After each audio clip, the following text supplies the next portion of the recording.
Hello everyone. तो हम आज बात करने वाले हैं खेसारी लाल यादव जी और अमरपाली दुबे का एक बहुत ही ज़बरदस्त वीडियो के बारे में, जो कि कल सुबह में इसको रिलीज किया जा रहा है।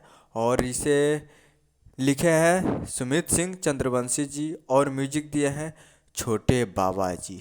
और इसे गाए हैं खेसारी लाल यादव जी और अनामिका त्रिपाठी जी, जो कि आपको स्क्रीन के ऊपर दिखाई दे रहा है। जिस सॉन्ग का टाइटल रखा गया है करिह कोठरिया में प्यार, जो कि वीडियो रिलीज ऑन 20 नवंबर को सुबह 6:30 पे, यानी 20 नवंबर को यानी 20 तारीख को सुबह 6:30 पे SRK music Bhojpuri YouTube channel पे फुल वीडियो सॉन्ग रिलीज किया जाएगा। यानी कल सुबह में 20 तारीख को 6:30 पे तैयार रहिएगा। SRK म्यूजिक पे सुबह सुबह रिलीज किया जाएगा फुल वीडियो सॉन्ग। तो उम्मीद कर रहा हूँ कि वीडियो अच्छा लगा होगा, तो चैनल को सब्सक्राइब करके बेल आइकन प्रेस कर दीजिए, ताकि ऐसे ही खेसारी लाल यादव जी का लेटेस्ट न्यूज लाते रहे।